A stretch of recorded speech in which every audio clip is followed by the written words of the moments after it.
السلام علیکم students last video میں ہم نے کیس اسٹڈی میتھڈ سٹارٹ کیا تھا اور کیس اسٹڈی میتھڈ کی ڈیفینیشن کے ساتھ اس کی فرسٹ 3 ٹائپس یعنی کیس ہسٹری میتھڈ، ڈیولپمنٹل اور ڈے بک میتھڈ اور بایوگرافیکل میتھڈ کو ڈسکس کیا تھا۔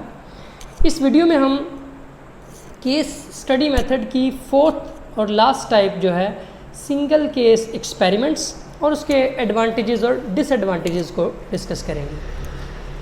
اسٹوڈنٹس 4th ٹائپ کچھ نہ کچھ اس کے نام سے ظاہر ہو جائے گا، single case experiments. Like single case study, the single case experiments also focus the behaviour of a single person اور a single problem. Case study کی طرح کیس سنگل کیس ایکسپیریمنٹس میں بھی ایک گروپ، ایک چھوٹا گروپ یا ایک پرابلم یا ایک انڈیویجول اس کے بیہیویئر کو فوکس کیا جاتا ہے، لیکن اس کے نام میں ایکسپیریمنٹ ہے۔ ایکسپیریمنٹ جب ہم بات کرتے ہیں اور ڈسپلنز میں جس میں اسپیشلی ہیومنز وغیرہ انوالو ہوں، تو کم از کم اس میں 2 گروپ ہونے ضروری ہیں اور دونوں گروپوں میں ایک اسٹینڈرڈ ہے کہ 30 لوگ 30 انڈیویجولز دونوں گروپس میں ایٹ لیسٹ ہونے چاہیے۔ زیادہ 50 60 100 جتنے زیادہ ہوں اور بہتر ہے، لیکن کم از کم 30 ضرور ہونے چاہیے۔ اسی لیے یہ عام ایکسپیریمنٹس نہیں ہیں، ان کو ہم سنگل کیس ایکسپیریمنٹس کہہ رہے ہیں۔ سنگل کیونکہ یہ کیس اسٹڈی کی ایک ٹائپ ہے جس میں ایک پرسن یا چھوٹا گروپ یا ایک پرابلم کو فوکس کیا جاتا ہے۔ اس میں بھی ایک گروپ ایک پرسن کو فوکس کیا جاتا ہے، but the researcher exerts more control over the research setting. لیکن اس میں ریسرچر ریسرچ سیٹنگ پر اس کا کنٹرول زیادہ ہوتا ہے، یعنی وہ اپنے طریقے سے چیزوں کو مینیج کرتا ہے کہ کس طرح کے حالات میں اس پرسن کو رکھنا ہے، اس پر کون سی چیز اپلائی کرنی ہے وغیرہ وغیرہ، اس پر خود سے اس کو ہینڈل کرتا ہے، جس سے اس کا ریزلٹس پر اس کی ریلائبلٹی جو سی وہ بڑھ جاتی ہے۔ ٹھیک ہے، اس کو وہ ہم زیادہ سائنٹیفک اپروچ مانتے ہیں، جبکہ جو اس کی پریویس ٹائپس ہیں اس میں جسٹ ہم جا کر انفارمیشن کلیکٹ کرتے ہیں، وہ information as an out cider ہم لے رہے ہوتے ہیں۔ این ممکن ہے اس وقت جس وقت ہم نے وہ انفارمیشن لی ہو وہ حالات ہی وقتی طور پر کریٹ ہوئے ہوں اور ہم اس انفارمیشن کو ایک اوتھینٹک انفارمیشن، ایک پرماننٹ انفارمیشن کے طور پر نوٹ کر کے اور اس کو استعمال کر رہے ہوں۔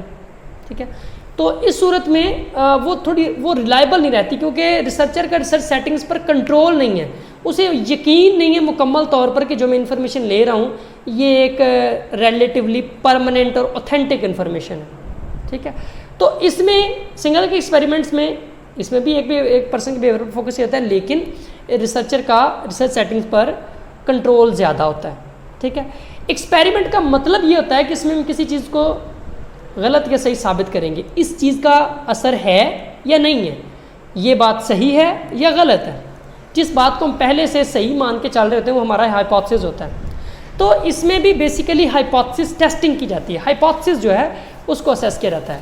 اسیس کرنے کے لیے جو ایک عام ایکسپیریمنٹ ہوتا ہے اس میں یہ کیا جاتا ہے، مثال کے طور پر ایک میڈیسن ہے، اس کو چیک کرنا ہے کہ یہ کسی خاص بیماری کے علاج کے لیے فائدہ مند ہے یا نہیں۔ تو اس بیماری کے پیشنٹس لے لیں گے، فرض کیا کہ 100 پیشنٹ لے لیں گے، ایک گروپ میں 100 دوسرے میں بھی 100۔ ایک کو وہ میڈیسن نہیں دیں گے یا وہ پرانی میڈیسن دیں گے جس کے مقابلے میں ہم نئی کو ٹیسٹ کرنا چاہ رہے ہیں، دوسرے گروپ کو نہیں دیں گے۔ بعد میں دیکھ لیں گے کہ جس کو ہم نے نئی میڈیسن دی ہے، جس دوائی کو ہم چیک کرنا چاہ رہے ہیں، آیا کہ اس والے گروپ کی جو ہیلتھ ہے وہ امپروو ہوئی ہے یا نہیں ہوئی۔ ٹھیک ہے، اگر تو دوسرے گروپ سے جس کو ہم کنٹرول گروپ کہتے ہیں نارملی، اور جس پر ہم اپنی چیز اپلائی کر رہے ہیں، جس کو چیک کرنا مقصود ہے، اسے ہم ایکسپیریمنٹل گروپ کہتے ہیں۔ ایکسپیریمنٹل گروپ کا کنٹرول گروپ سے واضح فرق آ جائے تو ثابت ہو جائے گا کہ یہ جو میڈیسن وغیرہ نہیں، یہ ٹھیک ہے، اس کا اثر ہے یا بہتر ہے۔ اگر دونوں میں کوئی واضح فرق نہ آیا تو ثابت ہو جائے گا کہ اس دوائی کا بھی کوئی خاص اثر نہیں ہوا۔ تو اس طرح ان کو ہم بیسیکلی اب ان ٹرمز کو تھوڑا فوکس کر لیتے ہیں۔ ویسے یہ ہمارا نیکسٹ ٹاپک ہے کہ ایکسپیریمنٹل میتھڈ، اس میں یہ دوبارہ ڈیٹیل سے ڈسکس ہوں گی، لیکن پھر بھی اس ٹاپک میں کچھ نہ کچھ آپ کو ایکسپلین کرنے کی کوشش کرتا ہوں۔ جس چیز کو ہم چیک کرنا چاہتے ہیں، جس کو پروو کرنا چاہتے ہیں کہ میں کہتا ہوں یہ میں نے نئی میڈیسن بنائی ہے اور یہ ٹھیک ہے، یہ اثر کرتی ہے، یعنی یہ میرا ہائپوتھسس ہے، جس چیز کو میں چیک کر رہا ہوں وہ چیز انڈیپینڈنٹ ویریبل ہے، وہ میڈیسن وغیرہ، اس کو جس پر اپلائی کیا ہے وہ لوگوں کی ہیلتھ ہے، چیک کیسے ہوگا یہ میڈیسن کہ اگر لوگوں کی ہیلتھ امپروو ہوئی تو میڈیسن ٹھیک ہے ایکسپیریمنٹل گروپ والے کی، اگر دونوں کی اکٹھی ہو رہی ہے تو دیٹ مینس میڈیسن استعمال کرنے نہ کرنے کوئی فرق ہی نہیں ہے. لیکن ایکسپیریمنٹل گروپ کی ہیلتھ زیادہ بہتر ہو رہی ہے، کنٹرول والے کی اتنی گروپ کی اتنی نہیں ہو رہی جس پر وہ میڈیسن اپلائی نہیں ہوئی. تو ہم اصل میں لوگوں کی ہیلتھ کو چیک کریں گے، اس سے پتہ چلے گا کہ میڈیسن کام کرتی ہے کہ نہیں کرتی. جس چیز کو چیک کرتے ہیں اس کو ڈیپینڈنٹ ویریبل کہتے ہیں. اب ایکسپیریمنٹ کے اندر ان چیزوں کا ہونا ضروری ہے. جس چیز کو چیک کرنا ہے وہ انڈیپینڈنٹ ویریبل، جس چیز کو کے ذریعے اس کو چیک کیا جا سکتا ہے وہ ڈیپینڈنٹ ویریبل کہلاتا ہے. کم از کم 2 گروپ ہونے چاہیے یا 2 کنڈیشنز ہونی چاہیے جن کو بعد میں ہم کمپیئر کر لیں. ایک ایکسپیریمنٹل گروپ ہے، دوسرا کنٹرول گروپ ہے. ٹھیک ہے، تو ایکسپیریمنٹل گروپ پر وہ چیز اپلائی کی ہے، دوسرے گروپ سے اس کا موازنہ کر لیں گے کہ دونوں میں آیا واضح فرق ہے یا نہیں. تو 2 کنڈیشنز کا ہونا بھی ضروری ہے، انڈیپینڈنٹ ویریبل ڈیپینڈنٹ ویریبل کا ہونا بھی ضروری ہے تاکہ ہم دونوں گروپس کی اس کو چیک کر سکیں. انڈیپینڈنٹ ویریبل اپلائی کرنے کے بعد پرانے جس پر اپلائی نہیں کیا اور جس پر کیا ہے ان دونوں گروپس کو آپس میں کمپیئر کر لیں. تو یہ بیسیکلی ایک ایکسپیریمنٹ کی ایسنس ہوتی ہے. لیکن اب فرض کریں یہاں بندہ ہی ایک ہے جس پر ایکسپیریمنٹ کیا جا رہا ہے، تو 2 گروپ کیسے بنیں گے؟ تو اس صورت میں ریسرچر 2 گروپ نہیں بلکہ 2 کنڈیشنز بنا لے گا.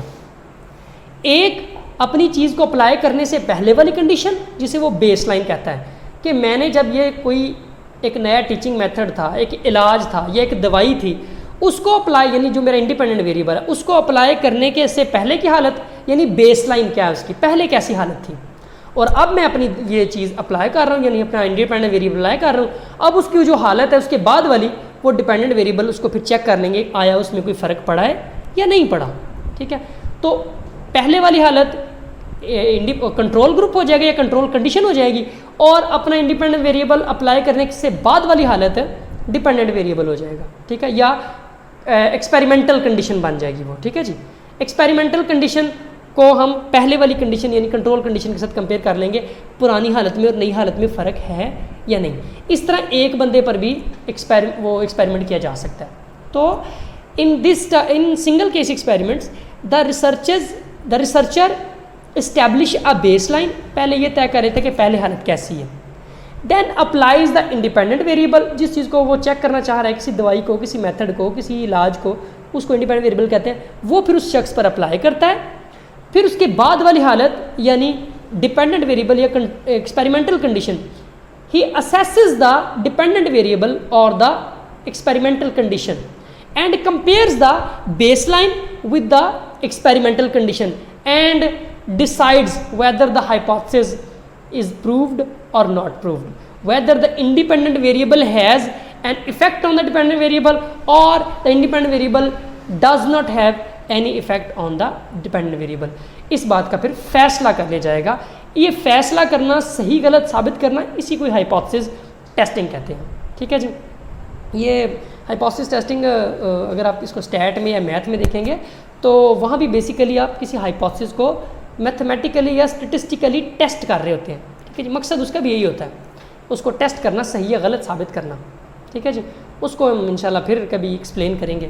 تو یہ بیسیکلی ہوتا ہے سنگل کیس ایکسپیریمنٹ. ٹھیک ہے جی، اب ہم اس کے کچھ ایڈوانٹیجز اور ڈس ایڈوانٹیجز کو ڈسکس کر لیتے ہیں.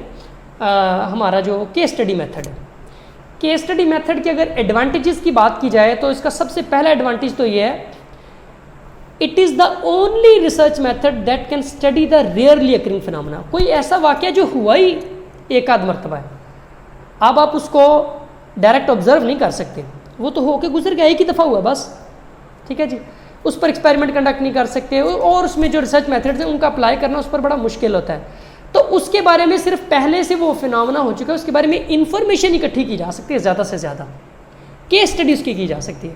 تو ریئرلی اکرنگ فنامنا جو ہوتا ہے اس کے بارے میں ریسرچ کرنے کا سب سے مؤثر ٹول ہی کیس اسٹڈی ہوتا ہے. اس کے علاوہ case study method is a rich source of new hypothesis. جب آپ کسی مسئلے کو ڈیٹیل سے چیک کرتے ہیں، اس کے بارے میں بہت ڈیٹیلڈ انفارمیشن نکالتے ہیں، تو بہت ساری نئی آپ کے بارے میں آپ کے سامنے حقائق کھلتے ہیں، نئی تھیوریز آتی ہیں، نئے ہائپوتھیسس جنریٹ ہوتے ہیں جن کو آپ بعد میں ٹیسٹ کر سکتے ہیں کہ یہ جو ساری بات میں نے چیک کرنے سے کچھ نئی باتیں نکلی ہیں، آیا یہ باتیں ٹھیک ہیں یا غلط ہیں. تو ہائپوتھیسس جنریٹنگ کا ایک رچ سورس ہیں کیس اسٹڈی میتھڈس. ٹھیک ہے جی، اس کے علاوہ کیس اسٹڈی میتھڈز ان سے نیچرلسٹک انفارمیشن ملتی ہے. نیچرلزم ان کی ایک بڑی خوبی ہے. نیچرلزم کا مطلب ہوتا ہے آپ کیونکہ جب لوگوں کو ڈیل کر رہے ہیں تو آپ چاہتے ہیں آپ کے پاس اوریجنل انفارمیشن آئے.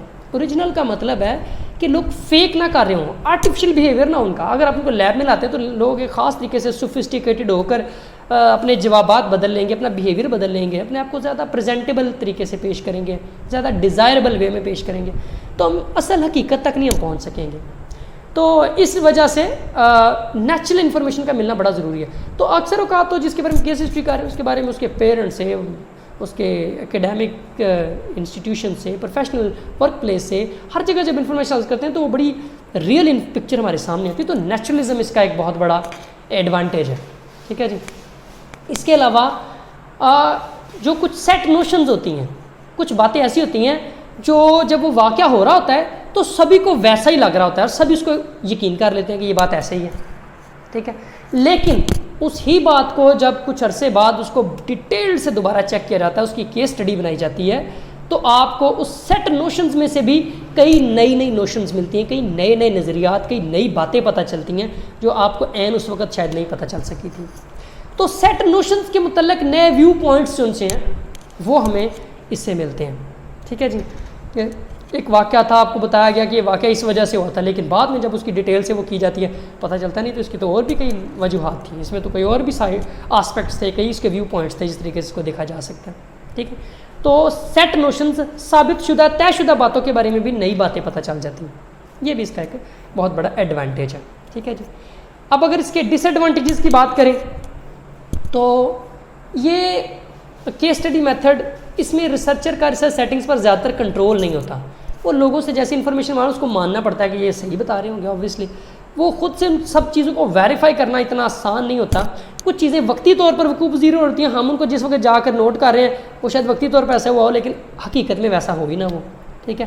تو اس صورت میں بھی یعنی ریسرچر کو اس کی ریلائبلٹی جو ایک سائنٹیفک اپروچ ہوتی ہے, آبزرویشن اینڈ ایکسپیریمنٹیشن, عملی طور پر کسی چیز کو کر کے دیکھنا, آبزرو کرنا, تو اس پر زیادہ اس کا ریلائبل ہوتا ہے. اور اگر کوئی اور چیز ادھر ادھر کی اثر انداز نہ اس پر ہو رہی ہو, ریسرچر کو پتہ ہو سارے حالات اس کے کنٹرول میں ہو, تو اس کو اس پر زیادہ بھروسہ ہوتا ہے. لیکن کیس اسٹڈی کی دفعہ سارے کے سارے حالات اس کے کنٹرول میں نہیں ہوتے. جیسے کہ ایکسپیریمنٹل جو میتھڈ ہے جو لیب میں کیا جاتا ہے اس میں تقریباً میکسیمم کنٹرول ہوتا ہے ریسرچر کا, لیکن کیس اسٹڈی کی دفعہ ریسرچر کا ریسرچ سیٹنگز پر کنٹرول اتنا نہیں ہوتا. اس لیے ڈاؤٹ تو بہرحال رہتا ہے. ان سائنٹیفک جب چیزیں ہوتی ہیں تو سائنٹیفک اگر پوائنٹ آف ویو سے دیکھا جائے تو اس میں ڈاؤٹ رہتا ہے. اس کے علاوہ it takes too long to conduct a case study. Case study کو کنڈکٹ کرنے میں بڑا ٹائم لگتا ہے.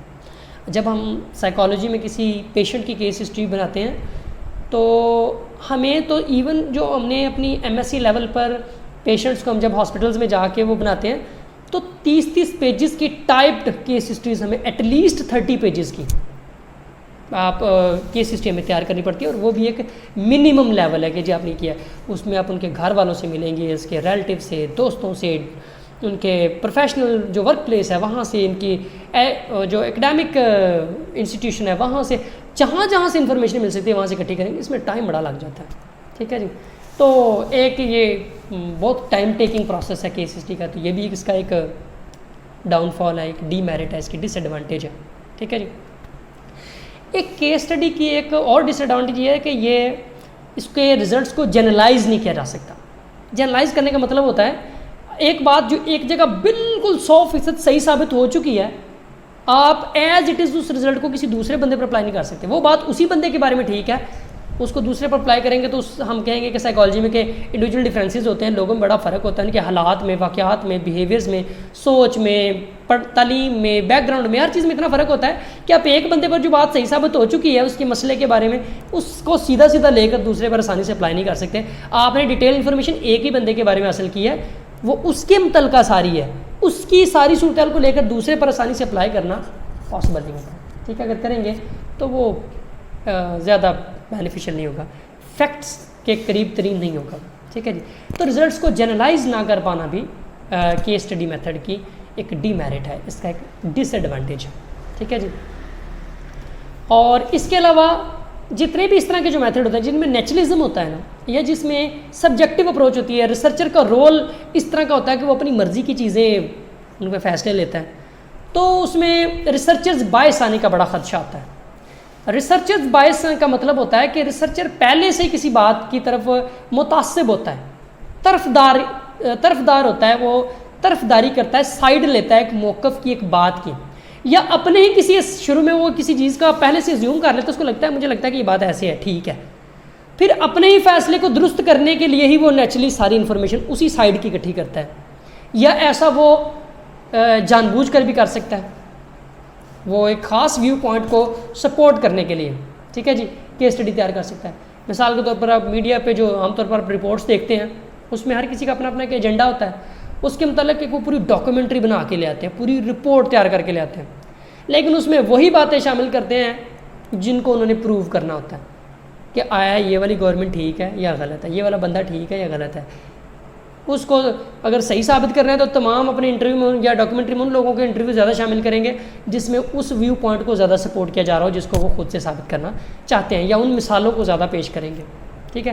تو جب اس طرح کی کیس ہسٹری میں ریسرچرز بائس آنے کا بڑا خدشہ ہوتا ہے کہ ریسرچر پہلے سے ہی کسی ایک موقف کا حامی ہے, کسی ایک سلیوشن کا حامی ہے, کسی ایک سائیڈ کا پہلے سے حامی ہے, کسی بات کو پہلے سے صحیح ثابت کرنا چاہتا ہے, تو وہ پھر پوری کی پوری ریسرچ کی ڈائریکشن ادھر کو موڑ دیتا ہے, ریزلٹس ہی ادھر کے ڈرا کرتا ہے, ٹھیک ہے جی. تو اس وجہ سے یہ بھی ایک بہت بڑی خامی ہے کیس اسٹڈی میتھڈ کی, لیکن آبویسلی اس کے ایڈوانٹیجز اپنی جگہ پر ہیں.